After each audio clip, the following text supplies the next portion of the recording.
Thank you all for being here this evening. We are so pleased to be able to bring you this very special History Revealed. And I'm going to turn it over to Peter Ratcliffe from the Eastside Freedom Library to say a couple words. Thank you, Robin. And I want to welcome everyone on behalf of the Eastside Freedom Library. We are enthusiastically collaborating with the Ramsey County Historical Society and the Roseville branch of the Ramsey County Public Library System in organizing a year's series that we're calling History Revealed, that is trying to bring stories that have been in the margins, stories that have been in the corners and the shadows, and bring these stories into the center of our awareness of our own history and help us rethink what our history has been about as a way to better understand how we can make a better future. At the Eastside Freedom Library, we believe that the past and the present are in an ongoing conversation with each other, and we see ourselves as stewards and curators of that conversation. So we're excited tonight to see this film for the first time and to hear from young Mr. Ellis about his research into this subject matter here in the Twin Cities. So we're delighted to be working with you tonight and thank our friends at the Ramsey County Historical Society. Robin, back to you. Thank you, Peter. And again, I'm Robin with the Ramsey County Historical Society. I want to thank all of you for being here tonight. Special big thanks goes out to the Women's Foundation of Minnesota for making the film tonight possible. And again, I'd like to thank the Eastside Freedom Library and the Roseville Library for all their support for this History Revealed series. Please consider supporting the Ramsey County Historical Society and the Eastside Freedom Library. We rely on the support of members and friends like you to continue to present these programs and all of our efforts. And there are some benefits to joining the Ramsey County Historical Society, including our wonderful award-winning quarterly magazine, Ramsey County History. And you can find out more about RCHS, including upcoming programs, how to join or donate. The address is www.rchs.com. It's on your screen, as well as the address for the Eastside Freedom Library. On April 20th, we have another very special History Revealed with the Bell Museum for their book launch. And then on April 21st, the following day, Jane Kennedy is going to come back with a History Revealed program on Irish immigration and labor, working to assimilate. And both of those are on our website, so you can sign up for those. They're both going to be on Zoom as well. So as a reminder, please keep your microphones and personal cameras turned off during the program. You can put your comments and questions in the chat, and we'll read those out loud for our presenters to answer. The first portion of this program is being recorded and will be up on our YouTube channels in a few days. However, I would like to remind everybody to please do not record the film, and Jeremiah will talk a little bit more about that when we turn it over to him. The Ramsey County Historical Society has a statement that acknowledges this sacred Dakota land. Minnesota Makoche, the land where the waters are so clear they reflect the clouds, is the ancestral and contemporary homeland of the Dakota people. It is also home to the Anishinaabe and other indigenous peoples. The Ramsey County Historical Society acknowledges that its sites are located on and benefit from these sacred Dakota lands. Ramsey County Historical Society is committed to preserving our past, informing our present, and inspiring our future. Part of doing so is acknowledging the painful history and current challenges facing the Dakota people, just as we celebrate the contributions of Dakota and other indigenous peoples. You can find our full land acknowledgement statement on our website. Again, it's www.rchs.com, which includes actionable ways in which Ramsey County Historical Society pledges to honor the Dakota and other indigenous peoples of Minnesota Makoche. We are committed, as Peter said, to presenting the stories and histories of all in our community. And we're really happy, very excited to bring you tonight's program and our special film. So as he mentioned in that end in 2022, we are working to bring you programs focused on our series, Making Minnesota, which will explore the often untold stories, histories, and experiences of some of the worldwide immigrant, African American, and Indigenous communities that make up Ramsey County, our most diverse county in Minnesota. So again, thank you all. Thank you, Jeremiah, for all your help putting this together. And thank you, Professor Gregory Cooke, for being here. And I'm going to turn it over to Jeremiah Ellis. All right. Thank you, Robin. My name is Jeremiah Ellis. I am the Arthur C. McWatt Senior Fellow at the Ramsey County Historical Society, and I also serve on the board of the African American Interpretive Center of Minnesota. Both of these two roles allow me the opportunity to dabble in Minnesota's Black history and take time to share it out so that our community can be better known across our state and beyond. Before I talk about Minnesota's Black Rosies who worked at the Twin Cities Ordnance Plant in Arden Hills, or New Brighton, as it were sometimes, I want to thank the Women's Foundation of Minnesota again. They were so helpful in making sure that we were able to have this screening happen today. By sponsoring, I had the opportunity. By sponsoring the screening today, I had the opportunity to work with Cora and James and Hannah, and I know that Ms. Lewis also had a hand in making sure that this was possible today. And I'm sure that they'll all agree, and you will, that it jives with their mission to ensure equal opportunity and economic security for families across Minnesota. And so with that, I'm going to share a little bit about the Black Rosies in Minnesota. And I'm going to begin by sharing this picture of my grandmother. This is my grandmother, and she is kind of the reason why we're here. Back in 2019, I was sitting with her and told her, Grandma, I'm going to go to New Orleans for a couple of days. And she said, well, will you go to the National World War II Memorial with me, for me? And I said, sure. You know, she said that she's a charter member, and she contributed the name of her brother Louis and her brother-in-law Paul. And I said, sure, Grandma. But honestly, I didn't know what I was getting myself into. I just said, okay, yes, Grandma, I'll do whatever you want me to do. I'm going to go do that. And so then I looked on the webpage for the National World War II Museum and saw this image. And I was struck. This is not an image that I'm used to seeing. And there is something about this that really spoke to me. And I know you've seen it as well. It's not common for us to see this kind of turn of vision about what it is to have worked and supported the war effort in Minnesota. And so I got in touch with Professor Cooke. I said, hey, if you're ever going to do a screen in Minnesota, let me know. I'd love to see it. I was going to be in New Orleans. Didn't have a chance to connect with you to see it, but we'd love to do it. And so when he and I were going back and forth, he suggested that I get to know the Black Rosies in Minnesota. I apologize. It sounds like I'm clicking here.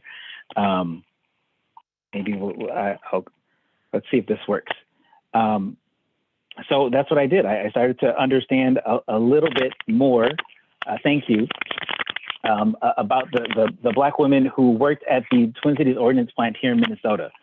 And so let's see if this works. This is a little bit about the Twin Cities Ordnance Plant. And I think folks need to know, I think a couple of things.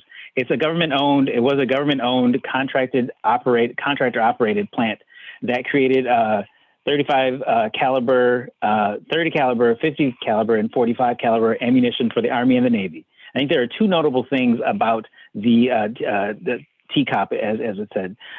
One, they hired 20% of adult African Americans in the state of Minnesota at the height of the war, which is not typical because the same report for the Governor's Racial Commission talks about how half of employers who responded to the survey said that they would not hire African Americans. These are Minnesota employers. And then the second thing I think that they're notable for is recognized as a national model.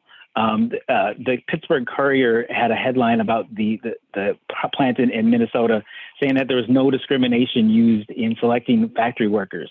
And the National Urban League also said that the plant here in Minnesota did a great job of that quite a few other plants should model. And I think part of that secret is, you see at the bottom there, they had folks in various positions. It wasn't just African Americans in custodial roles. There are a variety of roles that folks could be a part of. And so here are a picture of 10 Black women who worked at the Twin Cities Ordnance Plant. And they're, as you can see, they're in various positions. You see a nurse, a couple of guards, some machine operators, and that's kind of part of, I think, the secret sauce to their success of the plant. And thanks to the St. Paul Recorder and the Minneapolis Spokesman and TCAAP News, I've been able to identify, several folks here that their names, and so that they're no longer kind of invisible to history. But if you think about it, if there were 1,000 African Americans who worked at the plant, and I've been able to identify maybe 40 through the newspapers and have pictures of about 15 of them, there's still so many that are invisible to the record. So I just wanted to share that. And as I've been sharing this kind of these stories with folks, one of the first questions folks seem to ask me is, well, how did folks get from the redline communities in Minnesota to the Army ammunition plant, which was about 10 to 15 miles away? And so a couple of ways, two primary ways. There was an extensive carpool network that was supported. Folks would, think about, rationing fuel at that time, and not everyone having a car. And so it was important that folks worked together. And the other way was contracted buses. The ordnance plant contracted with the local bus stations and bus coordinators so that we get employees 24/7 back and forth to the ordnance plant. And here's one bus rider I want you to know about, Alice Manning. And Alice Manning was a machine operator, a bus rider, and this little clip from the newspaper talks about how she broke her leg. And my assumption is, she slipped on the ice. It was probably a couple of months prior to May, and it's snowing today, so it's entirely possible she could have slipped on the ice. But she was a Rondo resident, born in Tennessee, and vice president of the DOX Bridge Club. And she was the kind of person who would care for her mother, even in her final days in her own home. And so that's a little bit about Alice that I wanted you to know. And as I got to know her a little bit more through the newspaper clips, I came upon this. This is the story of actually how she came to break her leg at the Army, the Twin Cities Ordnance Plant. She was actually a fellow employee who ran into her. And so I'm just sitting with that and thinking about what that means. But as you'll see in the film a little later on, these positions helped built that economic security for individuals. And so later on down the line, years later, I was able to find Ms. Manning in the records as working in the metal production as a tinner. She found a metal production company that she was able to work. The second Black Rosie from Minnesota I want you to know about is Grace Bryant. Grace was a native of Minneapolis, a native of Iowa, living in South Minneapolis with her husband and two sons in 1940. And she's pictured here intently inspecting the cartridges that run through her machine. And previously, the records say that in 1940 and 39, she was employed as a domestic. And so again, this ordnance plant was able to help move her up economically. And so she was a known quantity in the plant, possibly because of this poster. This is a safety poster. They're constantly concerned about safety in the plant, and this is a poster that was up across the plant to encourage folks to be safe. And I'll let you figure out which one was based on Grace Bryant. And what we don't know is why she was chosen for this. Was it because of her safety record? Was it because of her stature or her just general appearance? But again, this is part of the network of people involved at the plant. African Americans were a part of that community. The third of the four Black Roses I want you to know about for the TCAAP is Junal Brown. This is a picture of the Shift A reporters. So she was a reporter for the Twin Cities Ordnance News paper, and her beat was the Building 1006. And what she would do is talk about what was happening, list whose birthdays, what special events folks had coming up, as an effort to keep morale high within the plant. She was a 1939 graduate of Central High School, and in 1939, she and her sister started. They were new to the employment realm, and so they weren't actually having employment. But one of the things that's interesting about Ms. Brown is that she was also the secretary of the NAACP. She's circled there in blue. In this picture here of the 1949 membership committee, she was a secretary. She's sitting next to her mother, and her sister is right behind her. And also wanted to point out the woman circled in pink is Ethel Maxwell Williams, who was the membership campaign director. And so there's this civic engagement piece that goes along with these women's engagement beyond just their work. It's like there's this effort to improve the lives of African Americans. And so Ethel Maxwell Williams, who you see here, is also later on down the line, a year later, the assistant director of Negro personnel. And she at TCAAP. So her job was to manage labor relations, personnel adjustments, and race relations for the African American employees at the plant. And what was inspiring to me is that her position was created and then modeled in 3 other East Coast plants based on the success that the plant had with integrating and having various people of various ethnic backgrounds be a part of the plant without having those sort of racial uprisings that I think some other plants may have had. And another interesting thing about Ms. Williams is that she was one of the 15 charter members of the Delta Phi Omega chapter of Alpha Kappa Alpha sorority, and they were founded in 1948. And I think part of that connection there is during her undergrad, she was engaged with the Eta chapter at the University of Minnesota of Alpha Kappa Alpha. She also received her master's and bachelor's degree in social work at the U. One of the things that I also liked about her, she had 2 obituaries printed about her, and that one of it said that she has a definite opinion about most things. She was impatient of sloth, civic indifference, and hypocrisy. And to me, that sounds like the kind of woman that you want running a team, making sure that the African-American employees have all the support they need to support the war effort at the same time. And so I'll just leave it with this before I introduce Professor Cooke. There are levels to this invisibility, and it's tied, I think, to income and to places of birth. What I've seen as I've done research in this area as well as others is that those with the greatest visibility tend to be those with the higher incomes, higher social income status, social economic status.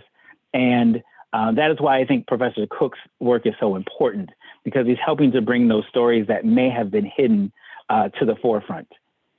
And so with that, I will introduce you all to Professor Cooke, who is a career educator, a documentary filmmaker, and a World War II historian.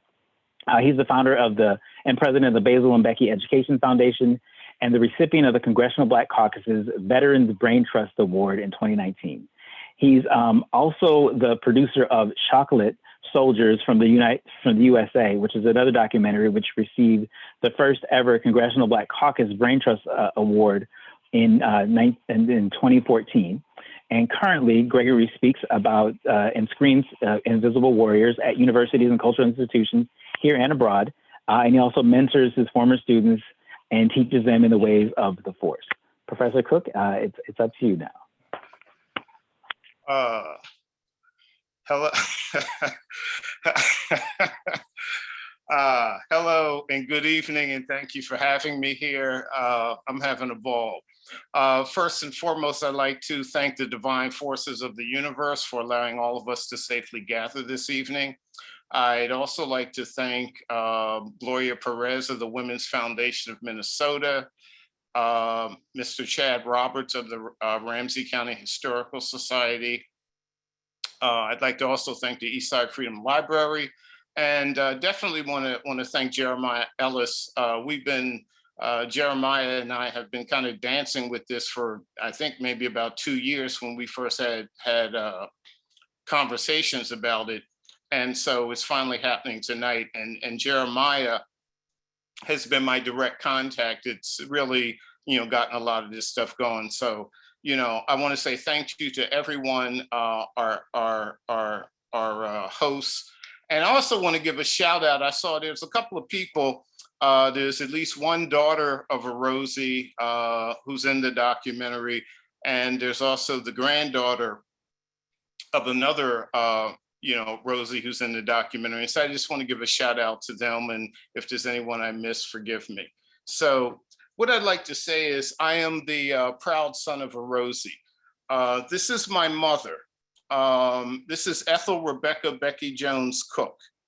And when my mother was 18 years old, she rode on her suitcase from Norfolk, Virginia to Washington, D.C. to get her very first job as a clerk typist in the US Patent Office. Mom told me this story several times. I was about 3 or 4 years old. And, you know, this is where I learned that what she did. But when she was telling the story to me, she never mentioned that she was riding in a Jim Crow car, you know, from Virginia, and having arrived in a rigidly segregated Washington, D.C., nor did she tell me it was during World War II. But what she did tell me, she was 18 years old, which would have made it 1943. And I think the only reason I remember her story as a 3 or 4 year old was because there was a train ride in it. I've had a lifelong fascination with trains, and as life would have it, many years later, I became a freight brakeman with Conrail, and I survived 6 train derailments and crashes. So here I am today. But let me say, as a Black woman, Mom didn't have a lot of employment options in 1943. And although as a clerk typist was considered a traditional job for a woman, the only reason she was able to get that job was because of World War II, because prior to the war, there were no Black folks in the government in Washington doing what she was doing. So it was the war that provided my mother with this opportunity. And you know, as we think about who Black women were going into the war, at that time, more than 80% of all Black women who were employed were either employed as domestics in the homes of well-to-do whites, or they were sharecroppers. Now, if you were a domestic, you might have made $5 a day, maybe working 12-hour days. If you were a sharecropper, you didn't get paid at all, since that whole system was an extension of enslavement. So this is the environment that my mother had to look forward to had there not been a World War II. So this is Mom, my favorite Rosie of all. So as we think about the number, we're talking 600,000 African-American women. And if we look at the 1940 census, which is the last census taken before the war, if you were to take all 600,000 of those Black women and put them in one city, that would have represented the 13th largest, most populous city in the United States. So we're talking a very, very large number of women, okay? So who were the Rosies? They were women who took the places of overwhelmingly white males in industry and government during World War II. Rosies were welders, typists, riveters, shipbuilders, sheet metal workers, and they performed admirably in hundreds of different job categories across this country. There were even a handful of Black women who were code breakers in Washington, D.C. So a couple of the more notable Rosies are the late Maya Angelou and Ruby Dee. But as we look at their impact, you know, what was their impact on America, and particularly on the African-American community? Well, what they did, they brought millions of dollars into the Black community. World War II only lasted a minute, about 4 years, but in that time, they brought millions of dollars into the Black community. They influenced the American labor movement just by their presence. They successfully challenged racial and gender norms.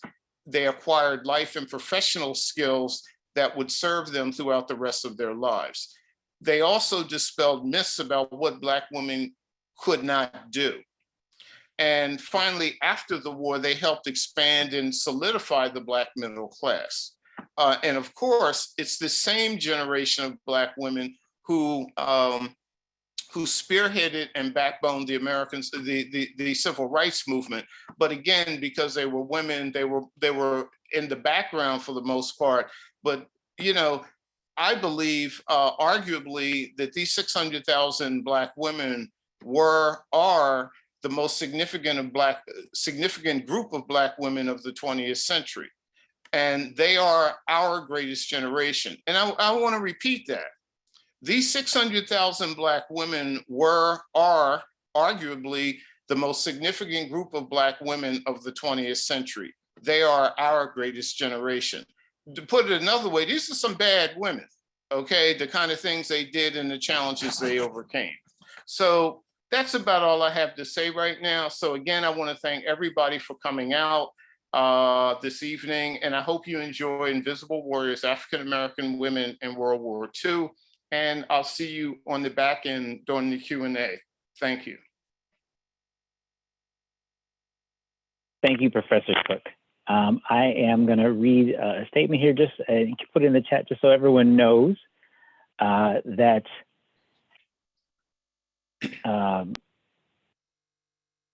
this documentary is that we're about to see, Invisible Warriors, African American Women in World War II, is proprietary and copyrighted property of Charlie Horse Productions Incorporated, and it is illegal to record, copy, photograph, duplicate, stream, and or distribute any audio, photographs, or video images or portions of this documentary without the written consent of Charlie Horse Productions Incorporated. So with that, I'm going to get our